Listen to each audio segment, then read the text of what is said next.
Professor SP Singh Baghel ने करहल में आकर के यहां के विकास को एक नई गति देने का संकल्प जो लिया है, आज समाजवादी पार्टी की चूलें उससे ही हिल गई हैं।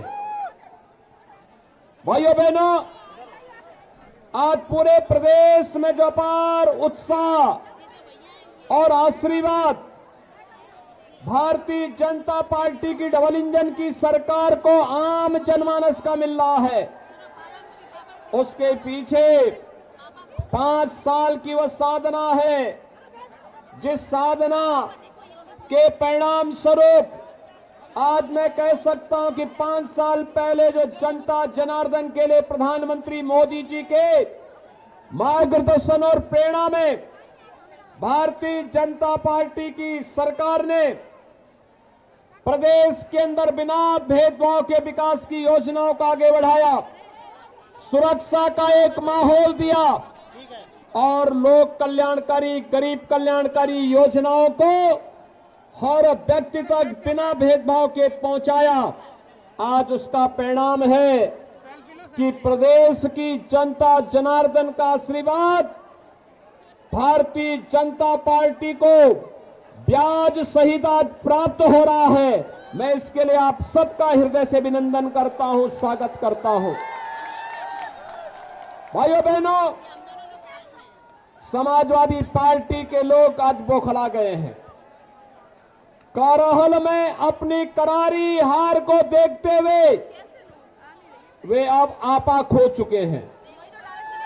प्रोफेसर एसपी सिंह बघेल पर हुआ हमला उनकी इस कायराना हरकत को प्रदर्शित करता है, लेकिन चिंता करने की आवश्यकता नहीं भाइयों बहनों, चिंता करने की आवश्यकता नहीं। याद करना, हमने 5 साल के अंदर समाजवादी पार्टी के संरक्षण में पलने वाले पेशेवर गुंडे और अपराधियों के खिलाफ बिना किसी मान बनोबल के कार्रवाई की है और मैं आपको आश्वासन देने के लिए आया हूं कि बुलडोजर को मरम्मत करने के लिए भेज दिया हूं। 10 मार्च के बाद जब ये फिर से चलना प्रारंभ होगा तो जिन लोगों में अभी ज्यादा गर्मी निकल रही है, भाइयों बहनों, ये गर्मी 10 मार्च के बाद अपने आप शांत हो जाएगी। भाइयों बहनों, मुझे बताया जा रहा है कि समाजवादी पार्टी के गुर्गे जगह जगह जाकर के भारतीय जनता पार्टी के कार्यकर्ताओं को, समर्थकों को धमका रहे हैं, लेकिन अब ये धमकीबाज बहुत ज्यादा समय तक नहीं चल पाएंगे। चुनाव की प्रक्रिया 10 मार्च को संपन्न हो जाएगी और 10 मार्च के दिन जब भारतीय जनता पार्टी प्रचंड बहुमत की सरकार बनाएगी, तब आप देखना फिर क्या प्रदेश के अंदर कानून का राज कैसे स्थापित होता है और कानून का राज फिर से प्रदेश की जनता जनार्दन देखेगी। भाइयों बहनों, जो ये उत्साह है आप लोगों का, ये उत्साह वास्तव में वास्तविक उत्साह है। मैं कल देख रहा था, जिस दिन नामांकन करने के लिए समाजवादी पार्टी के प्रत्याशी करहल में आए थे, उन्होंने कहा अब दोबारा सर्टिफिकेट लेने के लिए आऊंगा, लेकिन प्रोफेसर एसपी सिंह बघेल जी ने उनको 5वें दिन ही वापस यहां आने के लिए मजबूर कर दिया। वे बौखलाए हैं, परेशान हैं, आसमान से टपके और खजूर में अटके वाली स्थिति उनकी हो गई है। वैसे आप बहुत बुद्धिमान हैं। याद करना, आजमगढ़ ने उन्हें सांसद चुना और कोरोना कालखंड में एक भी बार आजमगढ़ नहीं गए, इसलिए वहां से उन्होंने लड़ने का साहस नहीं किया। उनको लगा कि नेताजी की विरासत को मैं हथिया लूं। एक तो आप देख रहे होंगे, मुझे कल एक तस्वीर से आज के समाचार पत्रों में बड़ी हंसी आई और बड़ी मैं अफसोस भी कर रहा था। बेचारा शिवपाल जो प्रदेश का नेता था, कल उसको बैठने के लिए कुर्सी भी नहीं मिली। कैसे वहां कुर्सी नहीं मिली और वह मुंह लटकाए बैठा था। क्या दुर्गति थी, क्या दुर्गति थी उसकी।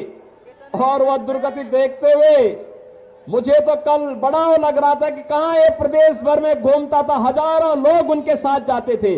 नेताजी का प्रमुख सिपा सालार हुआ करता था और कल उस बेचारे को कुर्सी का हत्था मिला बैठने के लिए, कुर्सी का हत्था।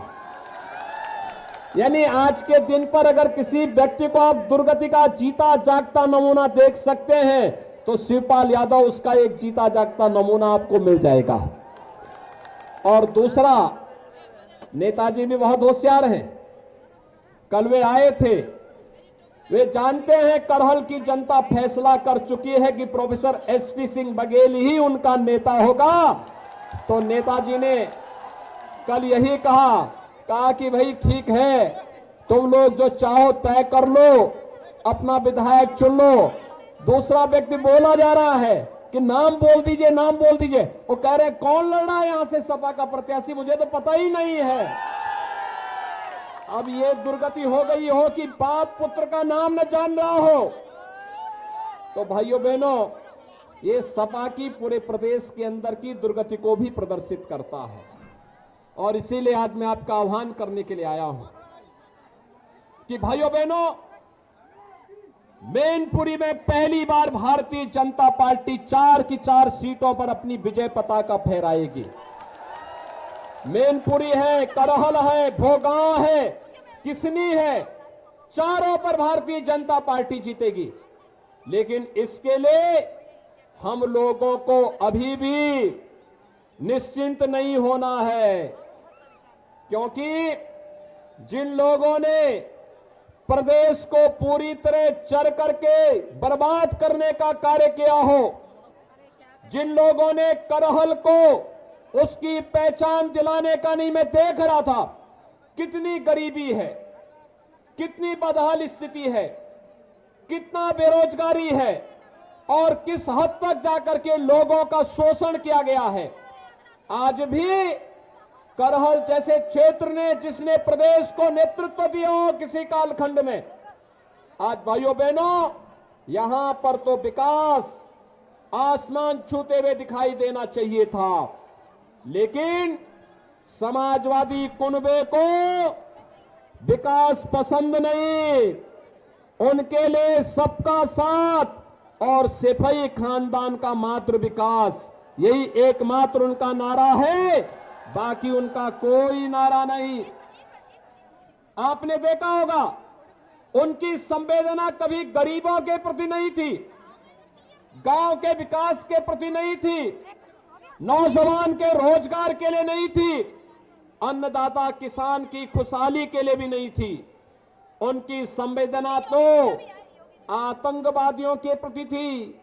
याद करिए, समाजवादी पार्टी में जो आज समाजवादी पार्टी के प्रत्याशी हैं, आपके इस सीट पर चुनाव लड़ रहे हैं, याद करिए 2012 में जब वो मुख्यमंत्री बने थे, उन्होंने पहला फैसला क्या लिया था? पहला फैसला था अयोध्या में राम जन्मभूमि पर आतंकी हमला करने वाले आतंकवादियों के मुकदमों को वापस लेने का। उनका पहला फैसला था काशी में संकट मोचन मंदिर पर आतंकी हमला करने वाले आतंकवादियों के मुकदमों को वापस लेने का, कचहरियों पर हमला करने वाले आतंकवादियों के मुकदमों को वापस लेने का था।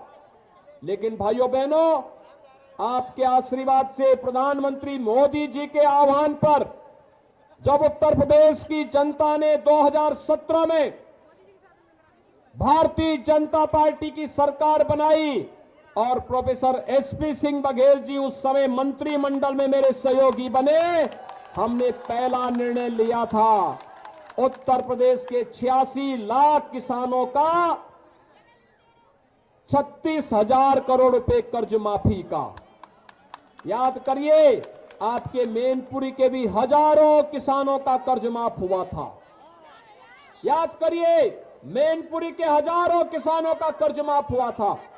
और आज प्रधानमंत्री किसान सम्मान निधि का लाभ भी यहां के लाखों किसान प्राप्त कर रहे हैं। हमारी संवेदना किसानों के प्रति थी, हमारी संवेदना बेटियों की सुरक्षा के लिए थी।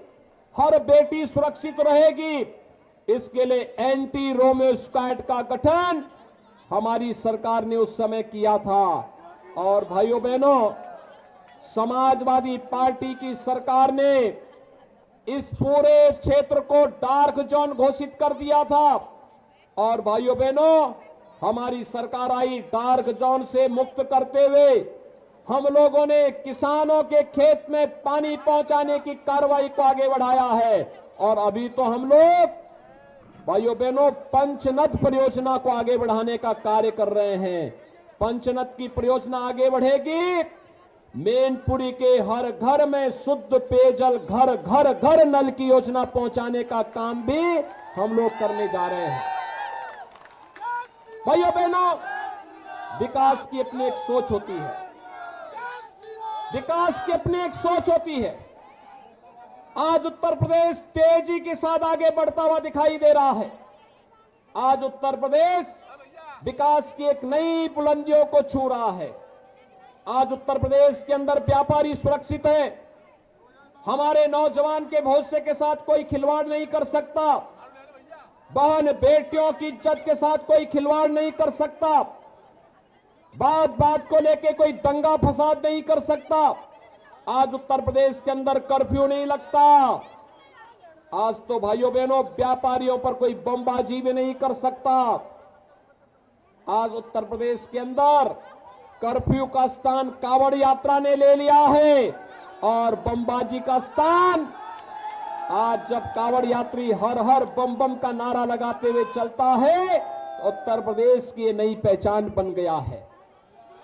भाइयों बहनों, पहले मुख्यमंत्री बनते थे, मंत्री बनते थे, अपना स्वयं का बंगला बनाते थे। मैं पूछना चाहता हूं, समाजवादी पार्टी से मैं पूछना चाहता हूं कि 4 बार प्रदेश के अंदर उन्हें सरकार बनाने का अवसर प्राप्त हुआ। इन 4 बारों में उनकी उपलब्धि क्या है? उन्होंने अपराधियों के खिलाफ कार्रवाई नहीं की, लेकिन राम भक्तों पर गोलियां जरूर चलाई थी। अयोध्या में राम भक्तों पर गोलियां जरूर चलाई थी। 4 बार उन्हें प्रदेश में सत्ता चलाने का अवसर प्राप्त हुआ, लेकिन गरीबों के मकान नहीं बन पाए थे। भाइयों बहनों, 5 साल में भारतीय जनता पार्टी की डबल इंजन की सरकार ने 43,50,000 गरीबों को एक एक मकान उपलब्ध करवाया है। 43,50,000 गरीबों को। आज प्रदेश विकास की नई बुलंदियों को छूता हुआ आगे बढ़ रहा है। हर जनपद में एक मेडिकल कॉलेज स्थापना की कार्रवाई आगे बढ़ रही है। कनेक्टिविटी बेहतर हो रही है। और भाइयों बहनों, उत्तर प्रदेश के नौजवानों को रोजगार मिल रहा है। अन्नदाता किसानों को पूरा सम्मान मिल रहा है। बेटियां अपने आप को सुरक्षित महसूस कर रही हैं और नए भारत के नए उत्तर प्रदेश को आज दुनिया निहारने के लिए आती है। भाइयों बहनों, पहले केवल सफाई महोत्सव होता था, न उसमें राग था, न रंग था, न भाव थी, न भाषा थी। किसी को पता ही नहीं था क्या हो रहा है। आज तो भाइयों बहनों, हमारी पौराणिक और पुरातन पहचान को लेकर के प्रदेश में महोत्सव होते हैं। अयोध्या में दीपोत्सव का आयोजन होता है, जो दीपावली के साथ पूरी दुनिया को जोड़ता है। और मथुरा वृंदावन में रंगोत्सव का कार्यक्रम होता है। पूरी दुनिया मथुरा और भगवान कृष्ण के रंग के साथ अपने आप को जोड़ करके एक आत्मीयता का एहसास करती है। काशी में देव दीपावली का आयोजन होता है। पूरी दुनिया भगवान